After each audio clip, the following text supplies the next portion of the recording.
Welcome to Dark Horizon Creations. I'm Mike.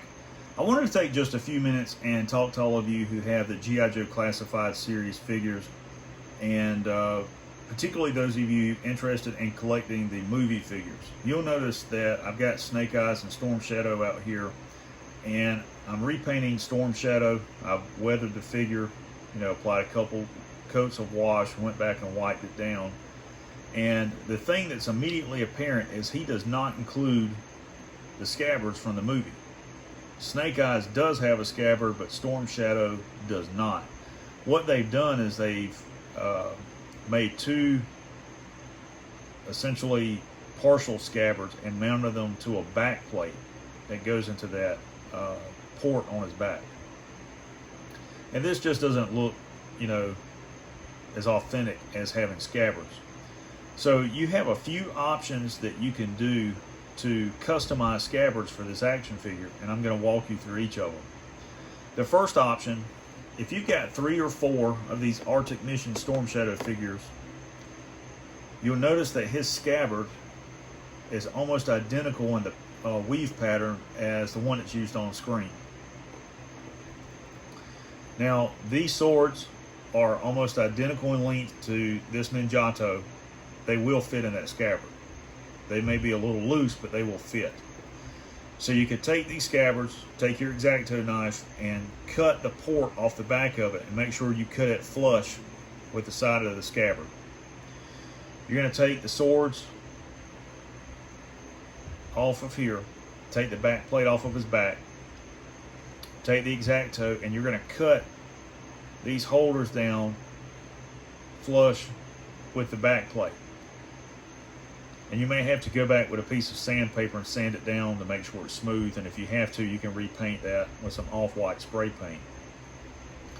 The simplest option is to take a rotary tool and put a cutting wheel on it and cut them off as close as you can to the back plate, and then go back with a sanding drum and sand them down. This is really soft plastic. You could do that in no time. And again, if you need to repaint it first, you could do that. Then you're going to take these scabbards and apply a small amount of Gorilla Glue on the back. You're going to line them up staggered in the same positions that these were and glue them in place. You want to hold them down.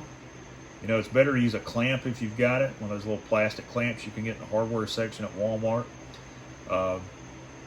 and clamp it in place and leave it overnight, and then come back and you'll be good to go.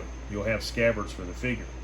Now, if you don't have 3 or 4 of these figures, the next simplest option is to buy 2 extra Snake Eyes figures.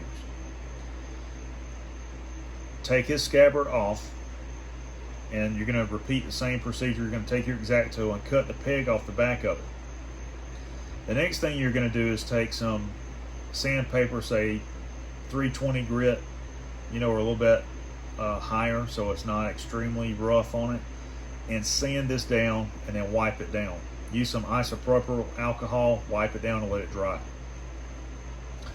Then you're going to get some really fine twine, okay?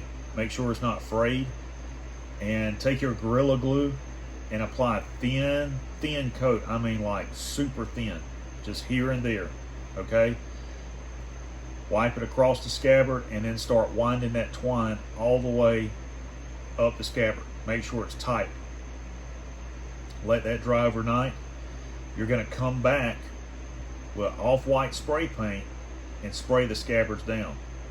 And once the paint dries, you can go back and clear coat it with a matte clear coat. Now, the reason I say use off-white spray paint instead of craft paint like this paint, the pigment is super thick. It does not have a lot of water in it, like Vallejo or Citadel or some of those. So if you applied that paint to twine that's glued onto the scabbard, it's going to increase the mass of it, but it's also going to just gunk up everywhere. Okay, and it can potentially cause the twine to come unraveled sooner or later.